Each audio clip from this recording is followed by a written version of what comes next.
이 자리에 찬양이 가득하기를 원합니다. 주여 우리의 마음을 받아주시옵소서.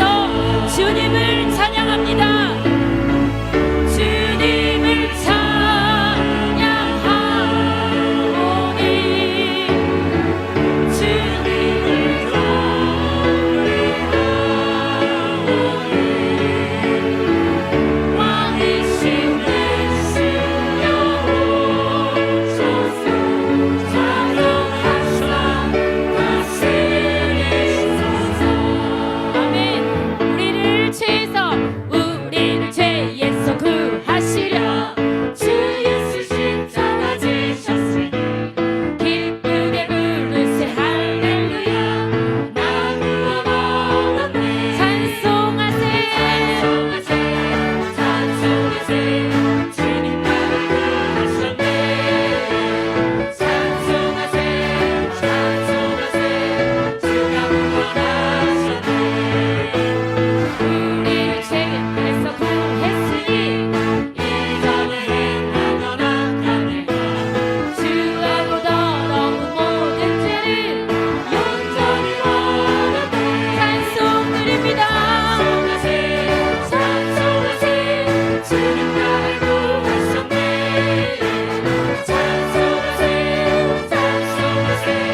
하나님 말씀은 에스더 1장 10절에서 12절 말씀, 10절에서 12절 말씀 봅니다.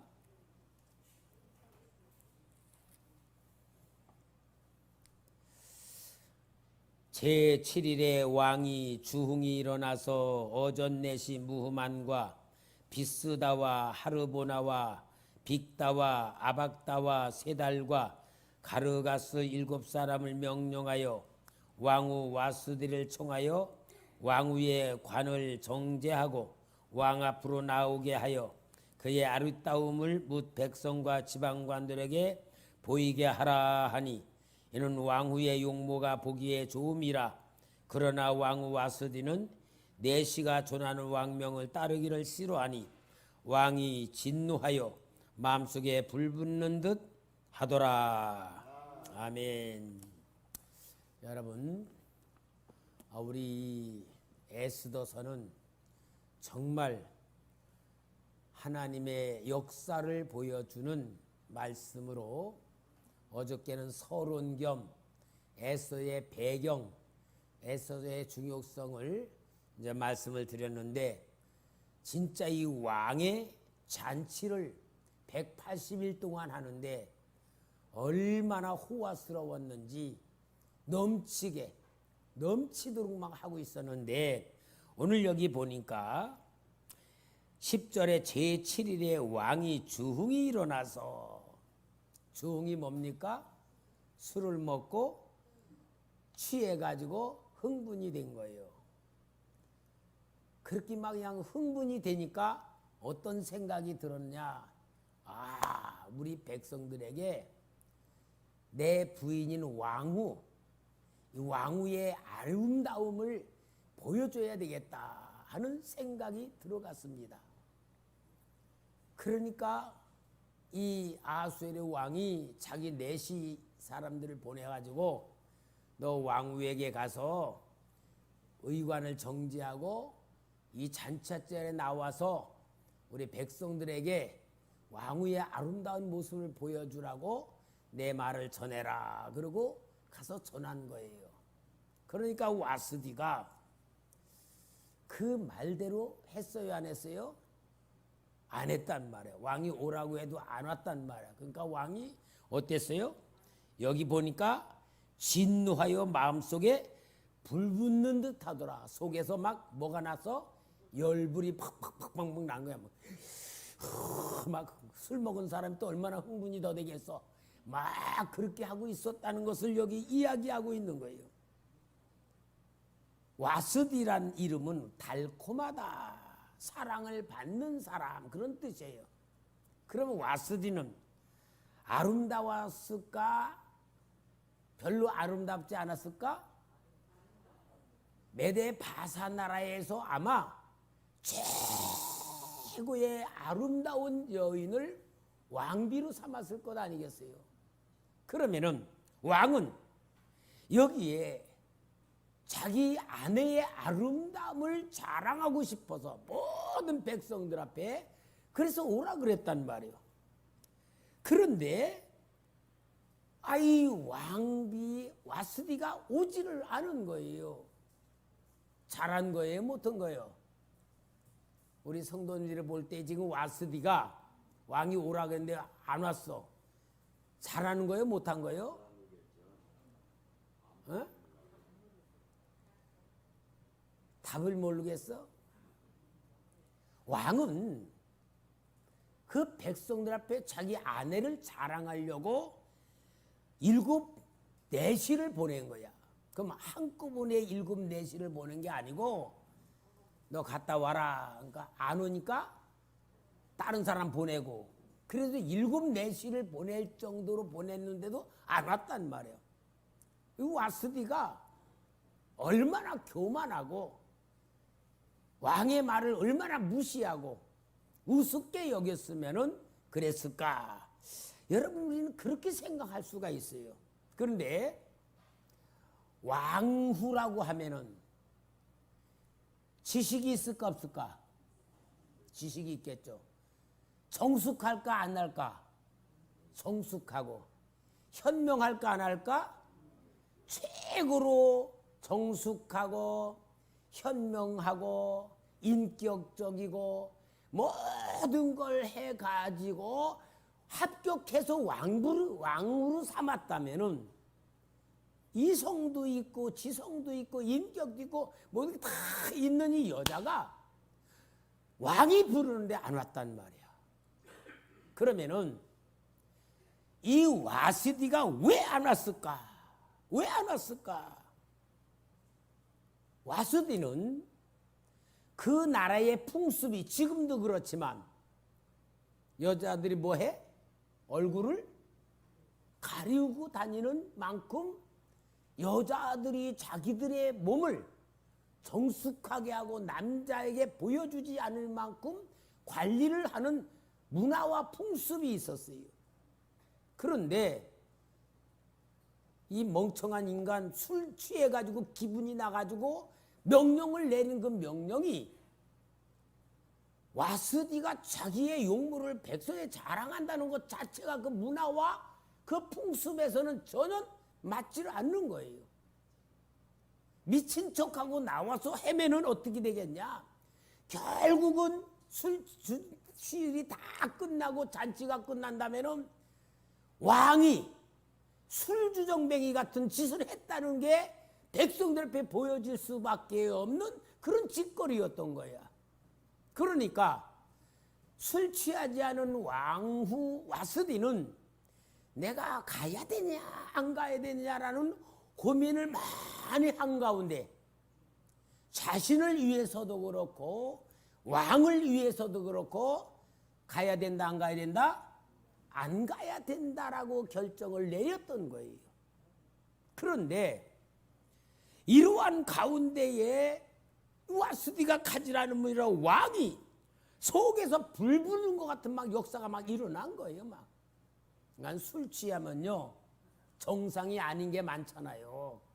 자 그러면은 이렇게 해가지고 결국은 와스디는 인격적이고 뭔가 이성적이고 정숙한 자기를 지키고 왕의 권위를 지키기 위해서 안 갔는데 결과가 뭐가 돼요?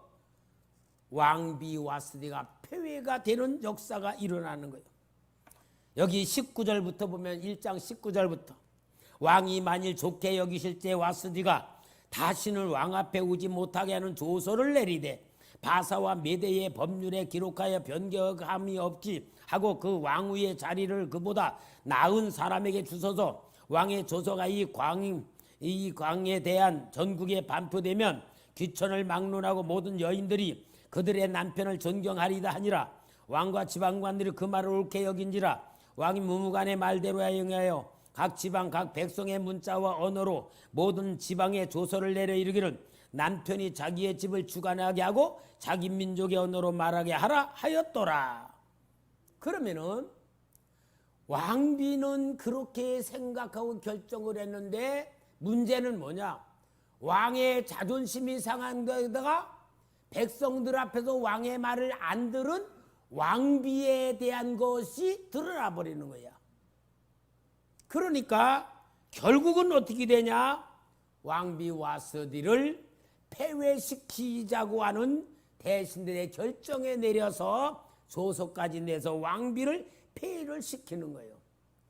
여러분 성경에서 우리가 잘 생각을 해야 돼요.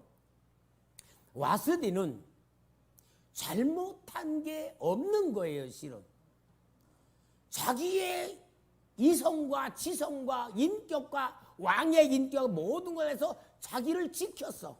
그런데 그 결과는 뭐예요? 폐회가 되는 사건으로 이루어지는 거예요. 그러면은 여러분 우리가 그 역사를 볼 때에 왕비 와스디는 얼마나 억울하겠어. 진짜 불행한 빠져버렸잖아. 이런 상태에 빠져버렸어요. 성경에서 이 이야기를 왜 할까? 이게 중요해. 그렇게 됐다라는 게는 성경의 이야기지만 왜 이런 역사가 일어날까라는 게 너무 중요해요. 왜냐하면 여러분 우리가 인생을 살면서 보통 생각이 뭐냐? 깨끗하게 살고 바르게 살고 죄 짓지 않으면은 복을 받고 죄를 지으면은 벌을 받는다. 그러니까 불행한 사건은 하나님의 말씀대로 살지 않아서 온다라는 여기에 보면은 고정관념이란 게 딱 들어있어. 말하자면 권선징악 같은 종교적. 근데 성경에는 그것도 아니라는 얘기도 하는 거야.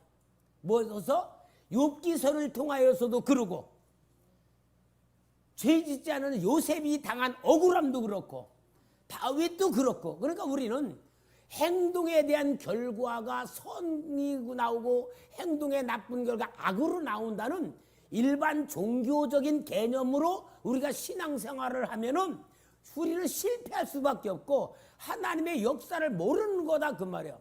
와스디는 분명히 그의 위치를 잘 지키고 정숙하고 의롭게 모든 걸 했는데도 불구하고 불행한 사건으로 던져져 버렸어. 그렇게 완전히 사건이 저질러져 버렸어. 하나님은 뭘 얘기하려는가를 우리가 분명히 알아야 되는 거예요. 왜 그랬을까?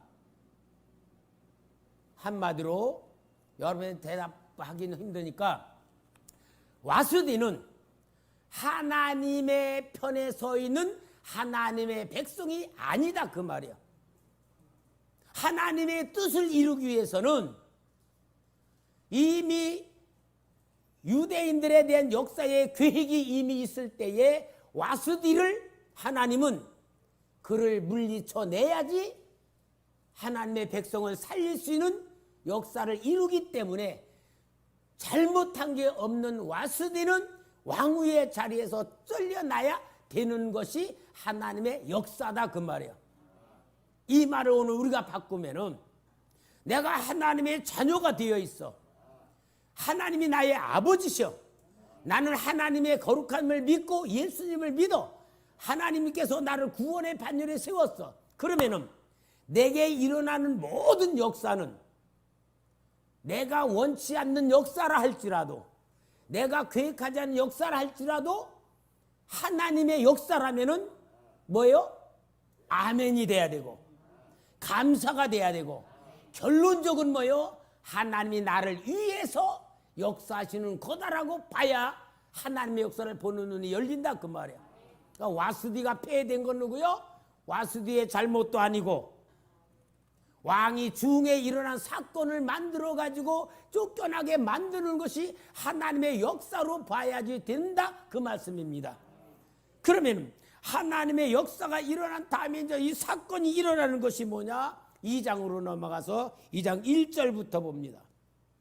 2장 1절에 그 후에 이런 말이 나. 그 후에 어느 때입니까? 아수르의 왕이 와스디를 쫓아낸 후에 그 사건이요. 그 후에 아수르의 왕이 노가 그침에 와스디와 그가 행한 일과 그에 내린 조서를 생각하거늘.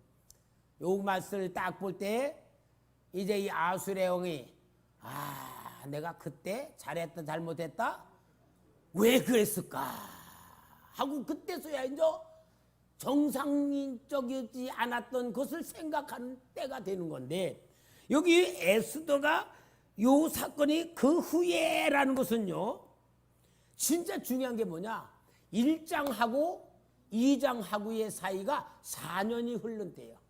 4년. 그러니까 우리는 여기 1장이 끝나고 그 후에 그러면은 뭐 한 며칠 된 다음에 후에 잔치가 끝나 그런 게 아니고 1장의 요 마지막 사건과 2장 1절의 사건은 4년이란 공백이 딱 비어나는 거예요. 그럼 어느 거냐? 1장에서 헬라와의 전쟁을 하러 가기 위해서 전쟁 준비를 해서 베푸른 잔치였고 잔치가 끝난 다음에 모든 군대를 총동원해가지고 그래가지고 전쟁하러 헬라에 갔는데 4년 동안 전쟁하다가 완전히 깨져버렸어. 또 페르사가 완전히 박살나버렸어. 그래가지고 패전해가지고 돌아온 후 그 후에가 4년이 흐른 그때를 얘기하는 거예요. 그러니까 이 아수량이 와스디를 자기 아내로 삼았을 때는 왕이 된 3년 때였어.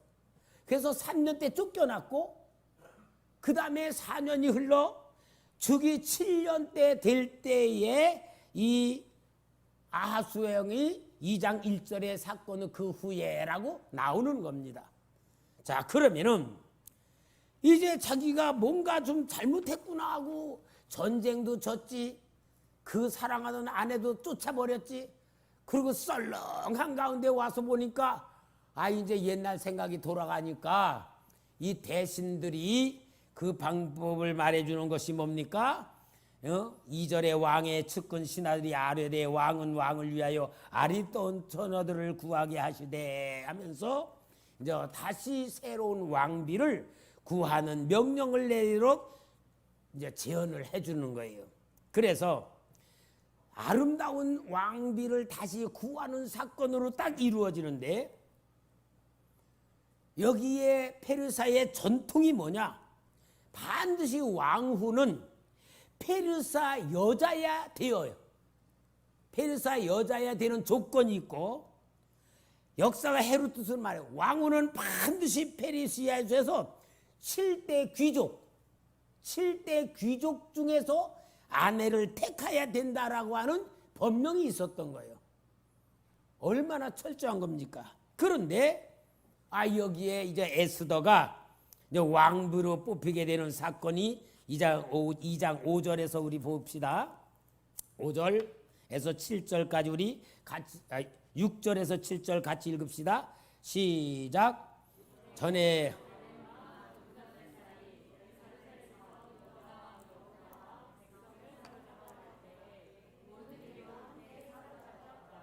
그의 삼촌의 딸 하다샤 곧 에스더는 부모가 없었으나 용모가 곱고 아리따운 처녀라. 그의 부모가 죽은 후에 모르드게가 자기 딸같이 양육하더라.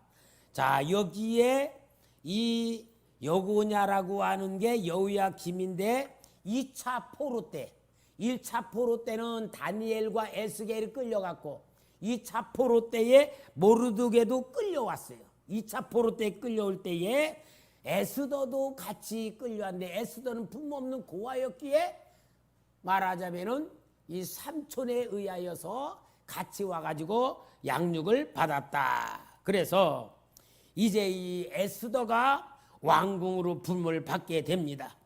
자, 여기 2장 9절 말씀 봅시다.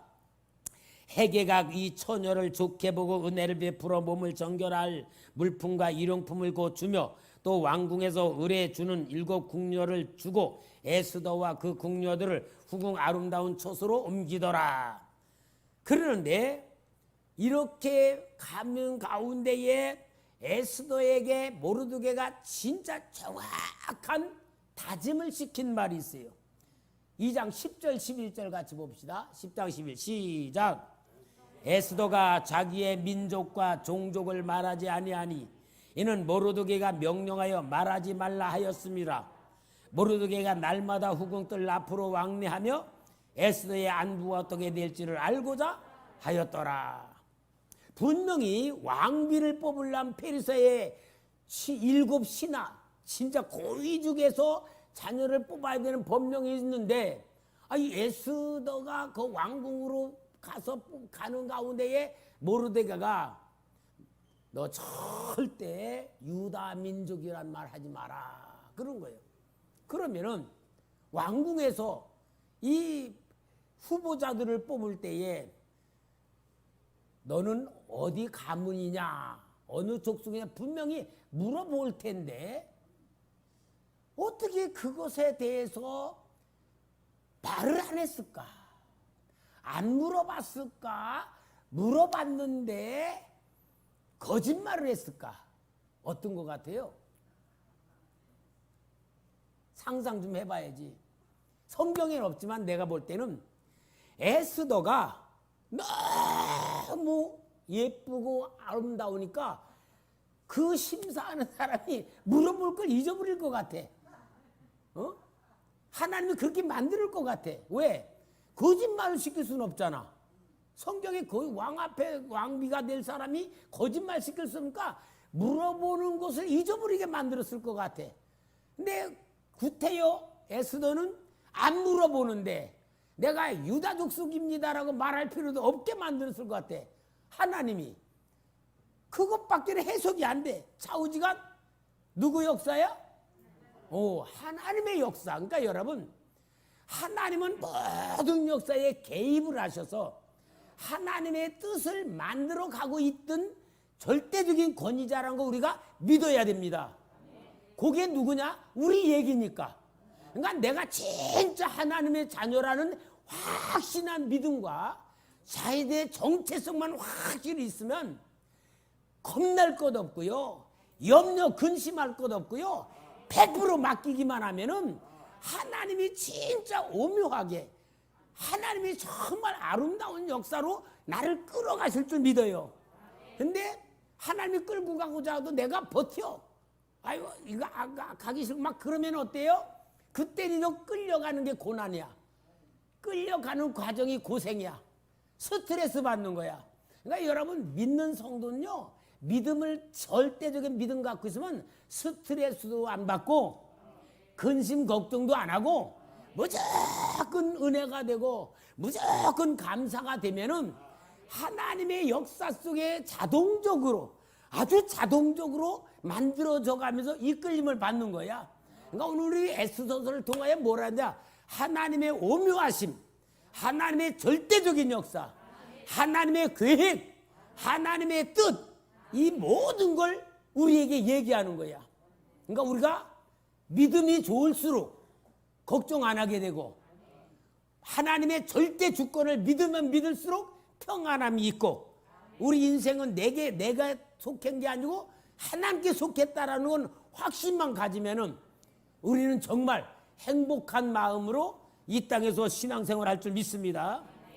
그래서 여기에 왕후로 간택된 에스더가 12절 보면은 처녀마다 차례대로 아수르 왕에게로 나가기 전에 여자에 대하여 정한 규례대로 12달 동안을 행하되 6달을 몰약기름을 쓰고 6달은 향품과 여적에 쓰는 다른 물품을 써서 몸을 정결하게 하는 기한을 마치며 12달 동안의 몸을 가꾸는 기회를 주는 거예요. 6달 동안은 몰약기름 쓰고, 이 몰약은 우수한 세정력과 그 독특한 향기로 매우 귀한 물품으로 인정을 받고 여러 가지 향품을 다 제공해 주. 그리고 여기 13절에 보니까 처녀가 왕에게 나갈 때에는 그가 구하는 것을 다 주어 후궁에서 왕궁으로 가지고 가게 하고. 근데 여기 이 처녀가 구하는 걸 다 주라고 해요. 그러면은 처녀가 원하는 건 다 주는 거예요. 왜 이 제도가 있냐면은 이 처녀는 후궁으로 들어가.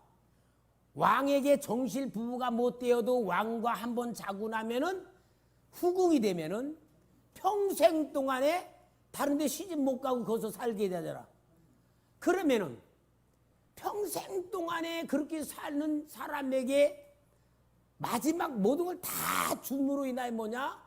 자기 친정집, 자기 가족의 경제적 어려움이 있으면 경제 문제를 완전히 해결해 주게 만들고, 그래서 왕궁에 살면서 자기 가정의 부모님들, 형제들 걱정 근심 없게 완전히 만들어주는 배경으로 그렇게 요청하는 거예요. 이게 바로 그들의 인생이니까. 그래서 이 다른 데 후궁이 되어서 다른 데 갈 수 없는 그런 삶의 혜택을 베풀어 주는 것이 그런 역사예요. 그래서 이제 2장 14절에 보면은 저녁이면 갔다가 아침에는 둘째 후궁으로 돌아와서 비빈을 주간 넷이 사스가스의 수하에 속하여 왕이 그를 기뻐하여 그의 이름을 부르지 아니하면 다시 왕에게 나가지 못하더라. 이제 완전히 후궁으로서 평생 살게 되는 겁니다. 그런데 이 에스더는 그런 가운데에 오늘 여기 15절 말씀 우리 같이 읽어봅시다. 시작.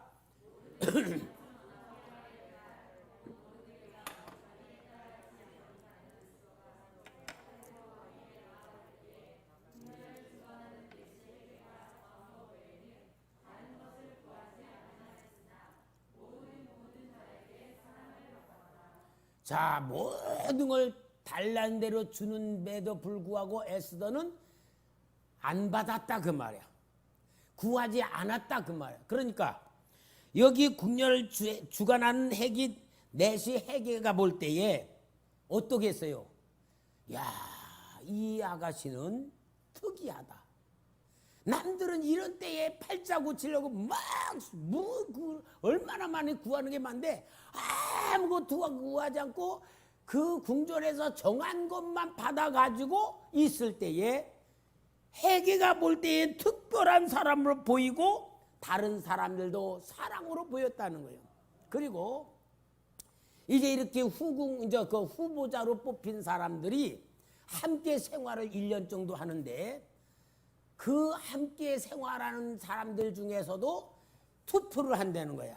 누가 제일 아름답고 제일 인격적이고 누가 제일 정숙하냐고 할 때 뽑힌 게 에스더였다는 거야. 왜? 다른 것도 구하지 않을 정도로 욕심도 없이 아주 정결하고 깨끗한 삶을 사는 거예요.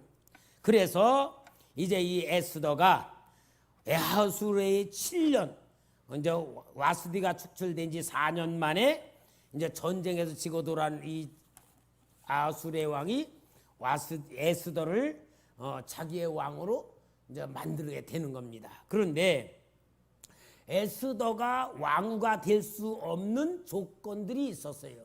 첫째는 그는 페르사의 귀족 출신이 아니었어. 그리고 그는 고아였기 때문에 신분 배경이 없는 삶을 성장했어요. 그리고 그의 성장 과정이 부유하거나 평탄한 삶이 아니었기에 상처라든지 열등의식 그런 것이 있을 수밖에 없는 환경 속에 있어 성장한 사람이요. 그러나 에스더를 하나님께서 모든 은혜로 채우시고 아름다움으로 채우시고 모든 조건을 채워주심으로 인하여서 하나님 에스더를 아수르의 왕비가 되는 역사로 만들어 주셨다 그 얘기요. 그러니까 모든 게 뭐다? 하나님의 은혜다. 여러분 에스더의 이야기는 뭐냐? 오늘 우리가 이 땅에 살면서 우리의 육신의 신분이나 생각이나 모든 것이 다 보면은 아름다울 수도 없고 뭔가 주님 보기에 합당한 거 없지만 예수님에 의하여 신부가 되는 선택받은 것과 같다 그 말이에요. 그러니 여러분 아수르의 왕비가 된 것도 영광인데 우리는 예수님의 신부가 된 것보다 더 큰 영광이 어디 있습니까? 모든 게 하나님의 예정, 모든 게 하나님의 선택, 모든 게 하나님의 은혜, 모든 게 하나님의 사랑인 줄 믿습니다. 그러면서 여기에 에스더가 꼭 2번 강조하는 게 뭐냐? 2장 10절에 에스더가 자기의 민족과 종족을 말하지 아니하니 이는 모르드게가 명령하여 말하지 말라 하였습니다 한 말씀하고 2장 20절에도 에스더는 모르드게가 명령한 대로 그 종족과 민족을 말하지 아니하니 이 말씀이 반복되어 들어가 있는 이유가 하나님의 특별한 역사에 의하여 왕비가 되었다는 것을 강조하는 이야기입니다. 여러분 우리는 이 에스더를 통하여 하나님의 역사에 대해서 눈을 떠야 되고 내 마음이 신뢰가 돼야 되고 그 속에 우리가 들어가야 될 줄 믿습니다. 그래서 아수르의 왕은 이제 이 에스더를 위하여 잔치를 베풀어 온 전국에 잔치를 베풀어서 세금도 면제해주고 모든 왕의 이름으로 큰 상까지 주면서 완전히 만드는 역사가 이루어지는 겁니다. 자 그러면서 이 에스더가 와스디는 오름에도 불구하고 왕비에서 쫓겨나는 하나님의 역사 속에서 진짜 하나님의 백성이 아닌 것 때문에 그는 무난하고 에스더는 자격이 없음에도 불구하고 왕비가 되는 가운데에서 딱 이루어진 가운데 하나님의 특별한 별미를 준비해. 그러니까 하나님의 역사입니다.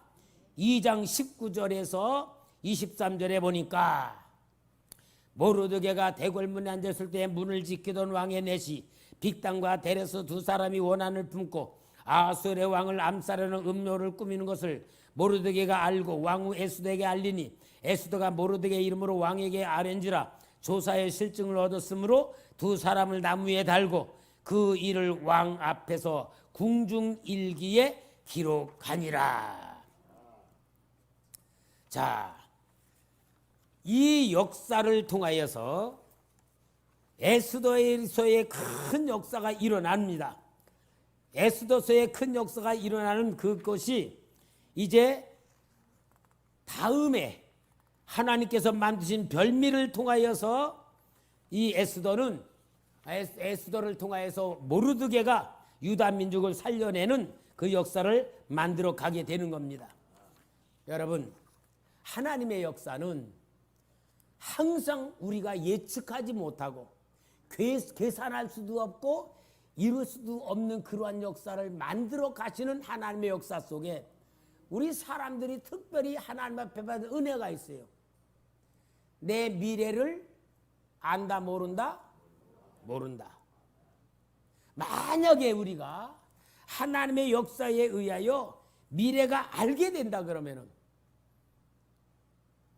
내 개인의 삶의 미래가 안 되면은 세상 평안에 못 살아요.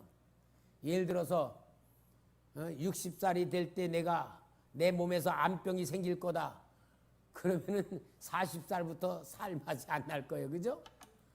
내게는 불행한 일이건 좋은 일이건 하나님의 비밀로 만드셔. 그 이유가 뭡니까? 하나님의 역사 안에 들어오면 모든 것마다 합력하여 선을 이루고 모든 역사는 하나님의 주관이고 하나님의 뜻이란 것을 하나님 앞에 맡기고 순종하고 믿고 따라가는 것이 복이다 하는 걸 보여주는 말씀이에요. 자, 그래서 여기에 요 모르드게가 문을 지키는 가운데서 두 신하가 암살하려고 하는 그 역사를 밝혀냄으로 인하여 이 에스더에 의하여 그것이 밝혀지고 그 다음에 이들이 교수형을 당해 죽고 궁중에 딱 기록하는 것으로 성에서 딱 끝나. 아마 모르드게가 요 역사를 이뤘을 때에 아마 기대를 했을지도 몰라요. 와, 내가 왕을 살려냈다. 언제 진급이 될 건가? 언제 왕이 나한테 상을 줄 건가? 아마 기대를 걸었을지도 몰라. 그런데 그대로 이루어졌다면 큰일 날 뻔한 거야. 그러니까 하나님은 별미를 딱 만들어 놓고 완전히 딱 잊어버리게 만들어. 정말 하나님의 역사가 얼마나 신기합니까? 그러니까 여러분, 우리는 성경에도 그러잖아요. 오른손이 하는 걸 왼손이 모르게 하라. 그런 말씀들이 이거와 똑같은 거야. 그리고 25장에 오른편에 있는 자들에게, 양들에게 내가 굶었을 때 먹을 걸 주었고 헐벗을 때 입을 걸 주었고 오게 가서 돌아보았고 막 이렇게 얘기할 때에 이 양들이 주여 우리가 언제 했습니까? 그러니까 뭐요? 사람에게 한 게 내게 했다라고 하니까 그들은 자기들이 했음에도 불구하고 기억을 못해. 모르드게와 같은 거야. 근데 왼쪽에는 양들은 우리가 언제 안 하더이까 그래. 했다 안 했다? 했어. 근데 하나님은 아니, 왜 그럴까? 너희들은 다 세상에서 받았어. 스스로 자랑하고 내가 이렇게 했다 이렇게 했다 다 자랑해서 영광 다 받아 먹어버리니까 하나님이 볼 때는 안 한 거야. 그러니까 오늘 우리는 하나님의 역사 속에서는 하나님의 계획과 하나님의 섭리 속에 모든 게 다 이루어지는 역사로 우리는 믿고 살아갑시다. 자, 그 다음에 이제 요 3장에서부터 일어나는 사건이 영적 전쟁으로 일어나는 사건이고 유대인들에게 엄청난 영적 전쟁과 갈등의 사건이라는 게 3장부터 일어나는 거예요. 그래서 여기 또 3장 1절에 보면은 그 후라. 그러니까 여러분, 에스더에서 나오는 시제, 요 시제가 하나님의 역사의 네 번째, 시간을 통하여 역사하신다는 것을 꼭 이야기해 주는 거예요. 그러니까 하나님의 역사는 절대적인 시간이 들어가요. 우리는 시간이란 걸 통하여서 하나님의 역사 속에 쓰임 받아야 될 줄 믿습니다. 우리는 항상 내가 지금 당장 기도하면 당장 응답이 와야 되고, 당장 내가 뭔가 헌신하면 당장 축복이 나타나야 되고, 이게 우리는 그냥 시간을 초월하고 즉시 되기를 원해. 그러나 하나님은 내가 한 거 다 잊어버린 후에 나올 수도 있고, 기대 안 할 때 올 수도 있고, 요 하나님은 시간을 통하여 역사를 이루어갑니다.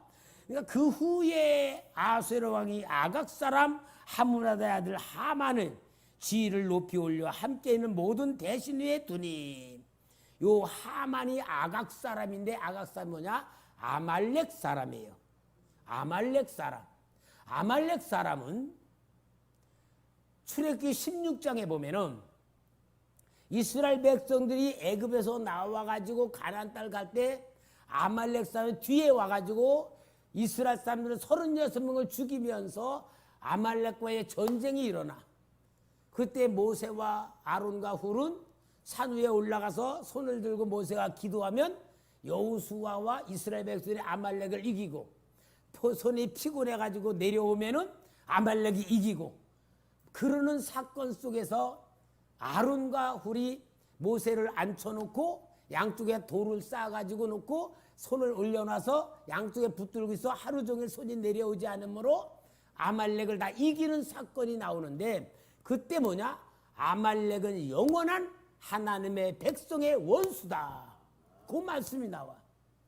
그러니까 아말렉은 하나님의 백성과 원수라는 것을 통하여서 하나님의 백성들이 아말렉을 어떻게 해결해야 될 것을 보여주는 사건이 나오고요. 그 다음에 사무엘상 15장에 보면은 사무엘 선지자가 사울 왕에게 가서 하나님의 명령을 전해요. 너는 저 아말렉에 쳐들어가서 모든 걸 다 남기지 말고 다 전멸시키라고 명령을 내려요. 근데 사울 왕이 가서 전쟁을 해서 좋은 짐승들은 내놓고 나쁜 것만 다 죽이고, 그리고 아말렉 왕 아각을 포로로 끌고 왔어. 그런데 하나님이 사무엘에게 말해요. 내가 사울을 왕으로 세운 것을 후회한다. 저가 내 말을 듣지 않았다. 그런 말씀을 하는 거예요. 그러니까 이 사무엘 선지자가 밤새도록 기도하고서 딱 가니까 사울 왕이 하나님께 영광 돌립니다. 당신이 시킨 대로 내가 다 했습니다. 그럴 때에 사무엘이 뭐랍니까? 저 들려오는 짐승 소리는 뭐요? 그건 백성들이요 하나님께 제사 드리려고 좋은 거 끌고 온 겁니다. 그때에 사무엘 선지자 뭐래요? 순종이 제사보다 낫고 듣는 것이 수양의 기름보다 낫다고 하면서, 당신이 이제 하나님 말씀을 순종하지 않았기 때문에 당신을 하나님 왕에서 버렸다라는 말을 하는 거예요. 그리고 아각 왕을 죽이잖아요.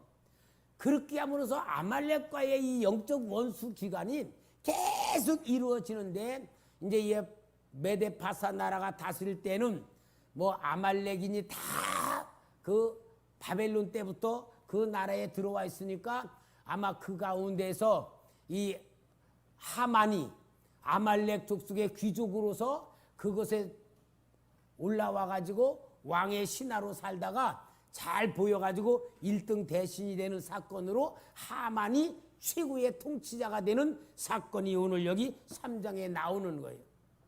그런데 이 하만이 퇴근을 할 때에 모르드게가 보고 절하지 않았다 하는 말씀이 나오는 거예요.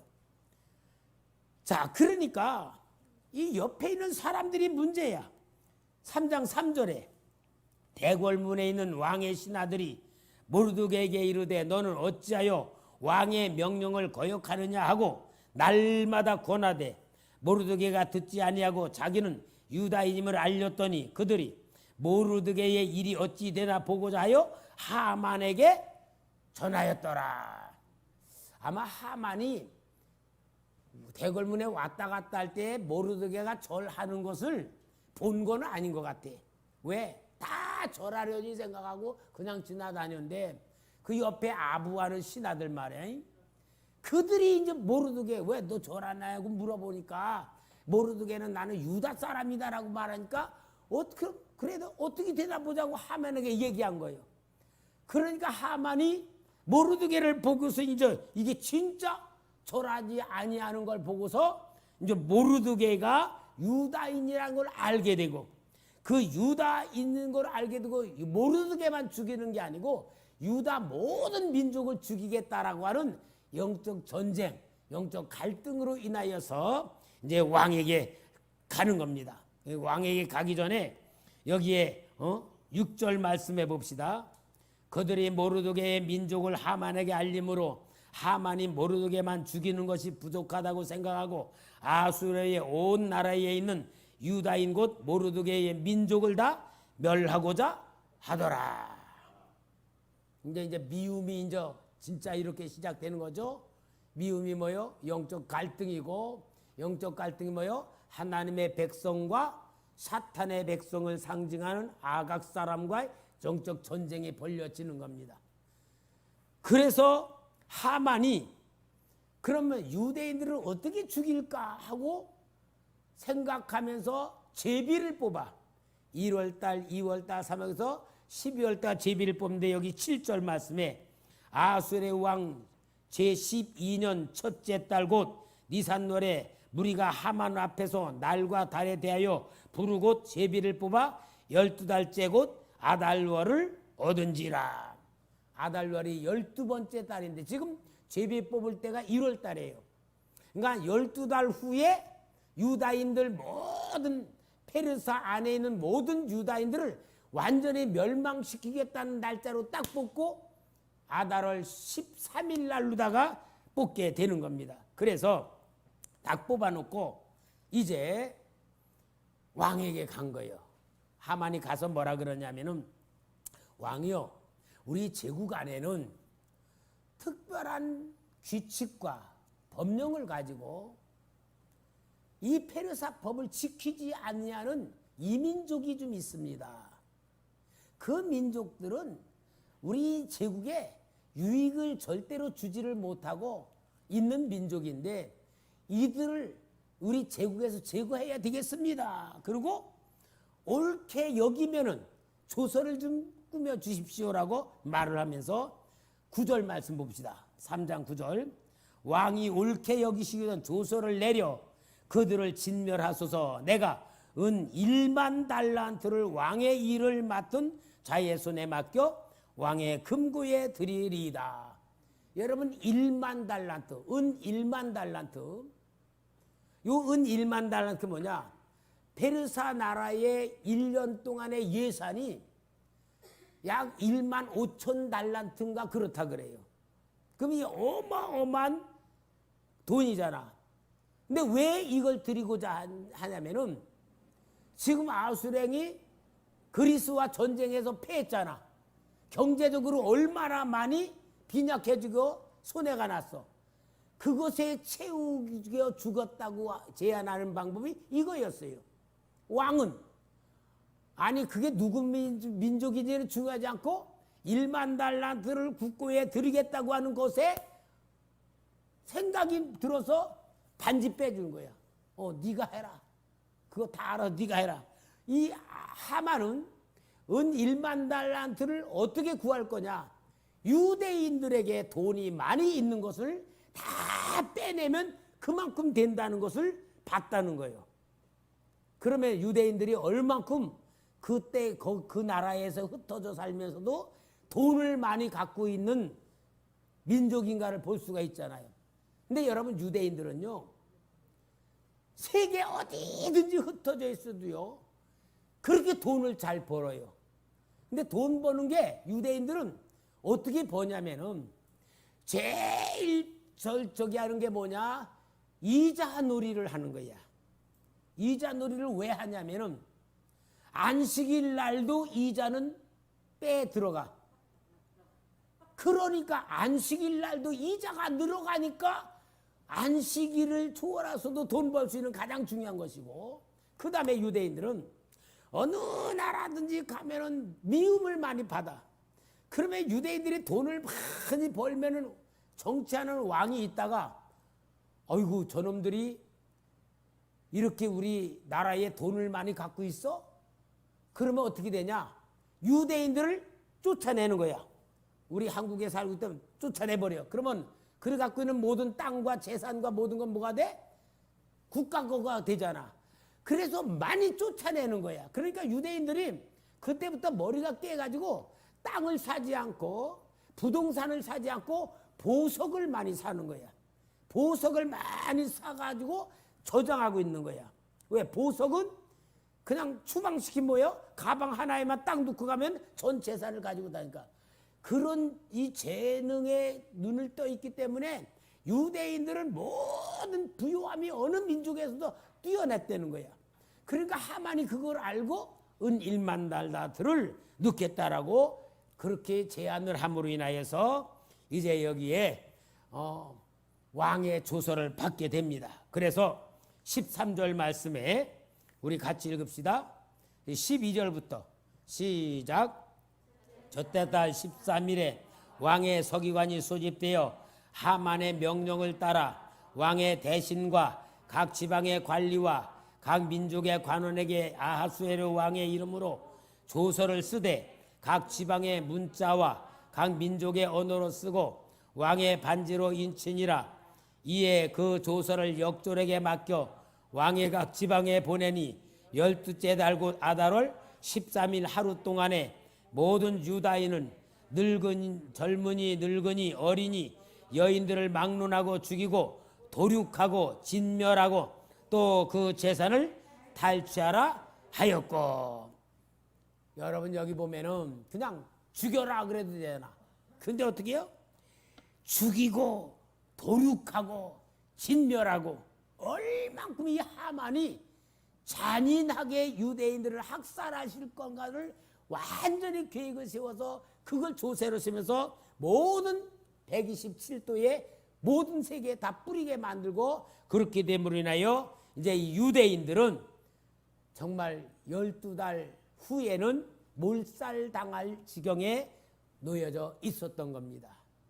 여러분, 사람이 정한 법, 아수르 왕의 도장을 찍은 조서, 그렇게 모든 게 결정내서 전 세계에 퍼졌다. 이 법을 이길 수 있는 사람은 아무도 없는 거예요. 그리고 페르시아 법이 뭐가 있냐? 왕의 그 조서에 인이 찍힌 것은 바꿀 수가 없는 거예요. 왕도 못 바꾸는 거예요. 그런 법이 있기 때문에 유대인들은 그 법 아래서 있으면서 살 길은 전혀도 없는 것이 이런 상태에 빠진 겁니다. 그럴 때에 이제 여기에서부터 정말 유대인들이 어떤 역사를 일으켜야 되는가를 보여주는 사건이 저 사정부터 일어나는 사건이에요. 완전히 말하자면 사형 선고 받았어. 벗어날 길이 전혀 없어. 그런 때에 나타난 것이 뭐냐? 이제 4장 1절. 모르드게가 이 모든 일을 알고 자기의 옷을 찢고 굵은 베옷을 입고 재를 뒤집어 쓰고 성중에 나가서 대성 통곡하며 대궐 문 앞에까지 이르렀으니 굵은 베옷을 입은 자는 대궐문에 들어가지 못함이라. 대궐문에 굵은 베옷을 입고 들어가지 못하는 거냐? 궁궐 안에는 사람 보기에 마음이 언짢게 보이는 모습, 또 태도, 그런 걸 전혀 차단시킨 거예요. 왜? 왕의 심기를 건들까 봐.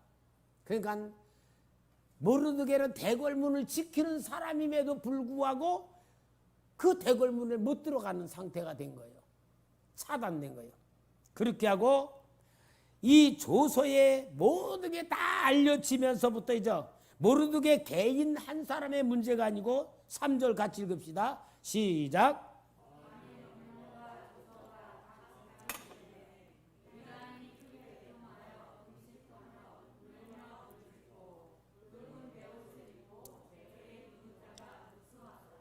모든 유대인이라고 하는 그들은 진짜 이 사실을 알게 될 때에 죄를 무릅쓰고 통곡하면서 하나님 앞에 무릎을 꿇고 기도하는 역사를 시작하는 거예요.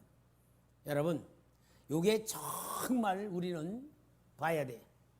평상시 우리 신앙생활하는 사람들이 기도도 안 하고 실제로 신앙생활도 안 하고 저 사람이 믿는 사람인가 안 믿는 사람인가 구원 받을 건가 못 받을 건가 그런 사람이랄지라도 진짜와 가짜가 딱 나누거냐 죽을 병에 걸렸다든지 사업이 쫄딱 망해서 길거리에 앉게 생겼다든지 좌우지간에 바닥에 딱 떨어질 때에 하나님을 찾고 매달리는 사람은 누구의 자녀? 하나님의 자녀. 에이 이제 하나님이 어디 있어? 그리고 나가는 사람은 누구요? 세상 자녀. 딱 갈라지는 거예요. 유대인들이 지금 이 사람들이 누구요? 1차 귀환할 때에 스룹바벨에 가는 사람들이 우리 갑시다. 가서 성전 세웁시다. 고국을 다시 일으킵시다. 그렇게 얼마나 권하고 막 그랬겠어. 그러나 아유 나는 안 돼. 나는 뭐 여기가 다 기반이 여기 돼 있어. 우리 아들은 지금 뭐 공무원이기 때문에 안 돼. 막 이래가지고 거기에 못 가고 남아 있는 사람들은 하나님이 주신 기회를 외면하고 자기들의 삶에 안주하는 가운데에서 거기 머물러 있는 것이 잘 사는 것이고 편안할 것이고 성공할 것이고 모든 게 형통하려고 다 생각했던 사람들인데 이 조서가 딱 내리니까 뭐요? 제일 큰 게 뭐부터예요? 아이고 가야 될 걸 안 갔구나. 갔으면은 여기 안 죽을 건데 그런 거 안 나오겠어요? 그게 제일 먼저 회개했을 것 같아요. 그죠? 그리고 살 길을 찾기 위해서 하나님께 매달리는 것부터 뭐가 되냐? 하나님의 백성의 정체성이 스스로 자기로부터 일어나면서 이제 하나님께 매달리는 사건으로 이루어지는 겁니다. 자, 그러면서 이제 에스더가 밖의 상황을 알고 모르드게가 붉은 대옷을 입었다는 거 보고 신하를 보내가지고 알아보고 옷을 주는데 모르게 입지를 않고 그리고 이제 이 모르드게는 에스더에게 이 사실을 알게 만드는 거예요. 그래서 여기 4장 9절에 하닥이 돌아와 모르드게의 말을 에스더에게 알림해. 에스더가 하닥에 이르되 너는 모르드게에게 전하기를 왕의 신할과 왕의 각 지방 백성이 다 알거니와 남녀를 막론하고 부름을 받지 아니하고 안뜰에 들어가서 왕에게 나가면 오직 죽이는 법이요 왕이 그 자에게 금규를 내밀어야 살 것이라.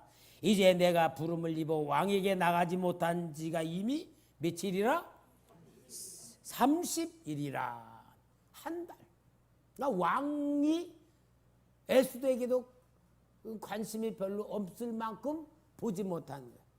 이러한 상태를 모르드게가 알려주는 거예요. 그러니까 에스더는 뭐예요? 자기의 위치에서도 자기는 더 이상 할 수 없는 상황이라는 것을 모르드게에 보여줘요. 내가 어떻게 합니까? 내 힘으로 할 수 있는 게 아무것도 없습니다. 그렇게 에스더는 자기의 위치와 자기의 형편과 자기의 처지에서 할 수 있는 길이 아무것도 없다고 모르드게에게 얘기하는 거예요.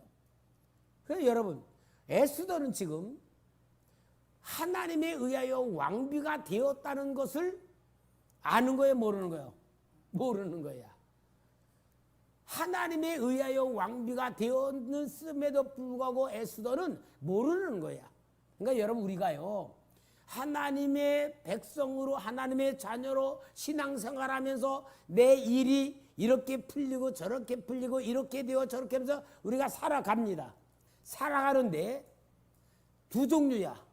하나님이 나에게 역사하신다는 걸 느끼고 살아가는 사람이 있고 그냥 살아가면서도 하나님의 역사를 전혀 못 느끼고 체험도 못하고 그냥 그게 자기 삶인 줄 알고 가는 사람이 있다 그 말이에요. 그럼 여러분 어느 사람이 진짜 은혜를 아는 거예요? 느끼는 사람, 체험하는 사람, 보는 사람. 이런 사람이 하나님의 역사를 느끼고 누리고 체험하면서 살면서 미래를 바라볼 때에도 하나님의 역사를 바라보는 눈이 열려지는 거예요.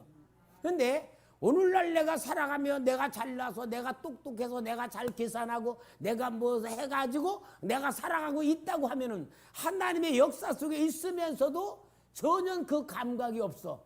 그런 사람은 뭐요? 자기로 살아가기 때문에 은혜도 모르고 하나님의 계획도 모르고 하나님의 방법도 모를 때에는 자기 수준으로 자기 형편인 줄 알고 살아가는 거예요. 은혜가 임하여도 은혜를 모르고 하나님의 축복임에도 불구하고 하나님의 축복임을 모르고 그렇게 살아가는 사람이 있는 거예요.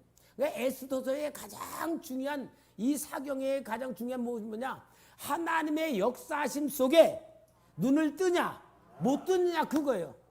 하나님의 역사에 눈을 뜨는 사람은 하나님의 역사에 쓰임받는 일꾼이 되고 하나님이 또 미래의 계획을 보여주시고 그 역사 속에서 우리가 만들어지는 역사를 누리게 되는 거예요. 그러나 오늘 우리가 신앙생활하면서도요 그냥 일반 하나님 없이 살아가는 일반 사람들과 똑같은 생각, 똑같은 마음, 똑같은 상태로 살아가는 사람들이 너무 많은 거예요. 이게 바로 오늘날 우리 기독교인들이 하나님의 능력을 체험하지 못하고 살고 있는 답답한 현실이란 말이야.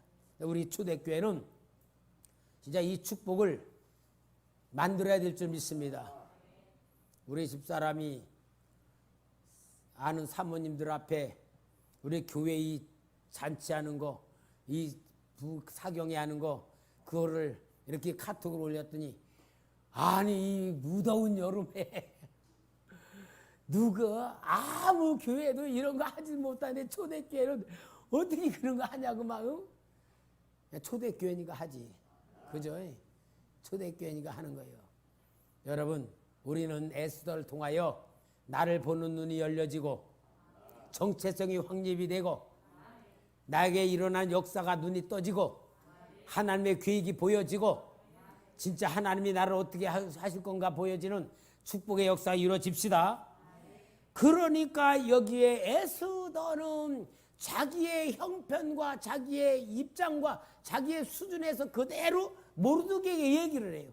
근데 모르드게가 너무 중요한 진짜 이제 하나님의 목적을 말하는 게 이제 여기에 13절 말씀이에요. 13절부터 우리 14절까지 읽어봅시다. 시작.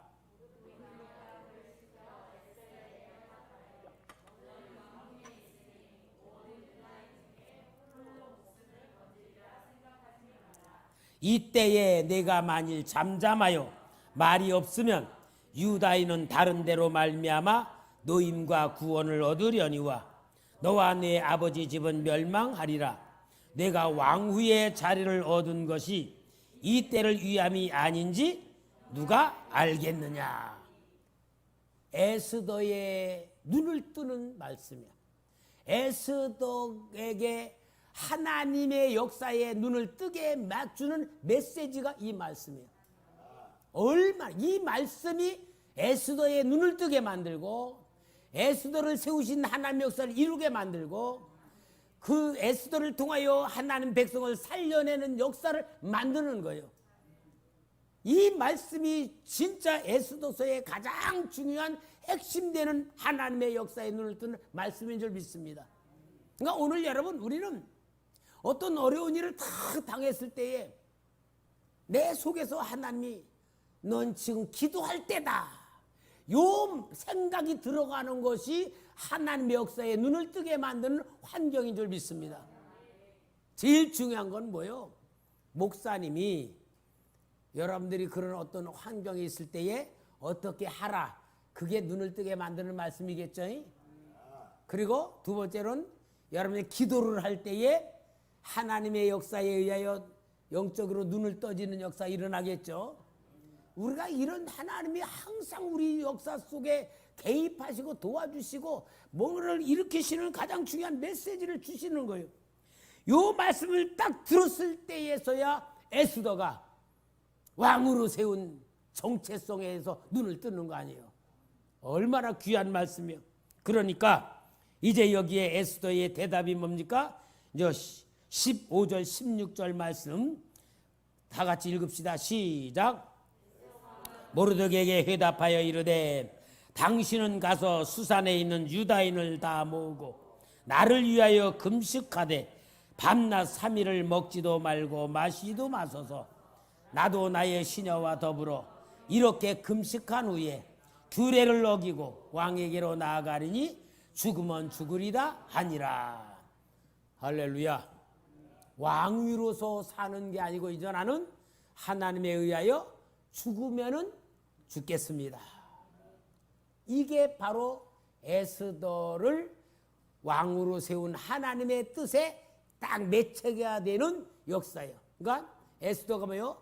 나를 위해서 살지 않고 하나님의 백성을 위하여 내가 죽겠습니다. 그 말이에요. 그러니까 여러분, 하나님의 역사는 원리가 있어요. 하나님의 역사 속에는 내가 죽으면 하나님의 역사가 이루어지고 내가 살려고 하면은 하나님의 역사가 말하자면 안 이루어진다는 것보다 딴 사람을 통해서 역사할 거야. 그러니까 신약에서는 뭐예요? 죽고자 하는 자는 살고 살고자 하는 죽는다. 사도 바울이 뭐래요? 나는 그리스도와 함께 십자가에 못 박혔나니. 모든 영적인 비밀은 내가 죽으면 죽을수록 하나님의 역사가 보여지고 낮아지면 낮아질수록 하나님의 은혜가 보여지고 내가 부정하면 부정할수록 하나님의 능력이 보여져. 근데 이게 없이 내가 급하면은 하나님의 역사가 안 보여. 내가 자꾸 올라갈수록 하나님의 역사가 안 보여. 모든 것이 그런 거예요. 역설이야, 역설. 그러니까 여기에 에스더서의 가장 중요한 하나님의 계획이 뭐냐? 너는 민족을 위하여 죽을 신앙을 가져라. 이게 답인 거예요. 여러분, 오늘 우리가 신앙생활하면서 자기를 부인할수록, 자기를 부정할수록 하나님이 보이는 겁니다. 자기를 낮출수록 은혜가 보이는 거예요. 자기가 하나님 앞에 무릎 꿇을수록 내 정체성이 드러나는 거예요. 이게 성경의 원리고 하나님의 역사의 가장 중요한 구심점이에요. 하나님은 지금도 역사하고 계시잖아요. 우리가 내 방법으로 살려니까 안 보이는 거야. 100% 하나님 방법으로 살려고 내가 다 내려놓으면은 하나님의 역사가 보여지는 거예요. 보여질 때에 은혜가 되고 축복으로 나타나는 겁니다. 오늘 우리 이 에스더서가 얼마나 중요한 말씀인지를 기억하면서 정말 여기 두 가지 말씀이 오늘 가장 핵심적인 거예요. 모르드게에 의하여 에스더가 하나님의 역사에 눈을 뜨게 만드는 메시지. 눈을 뜬 에스더가 내가 죽겠습니다 하고는 각오를 통한 기도.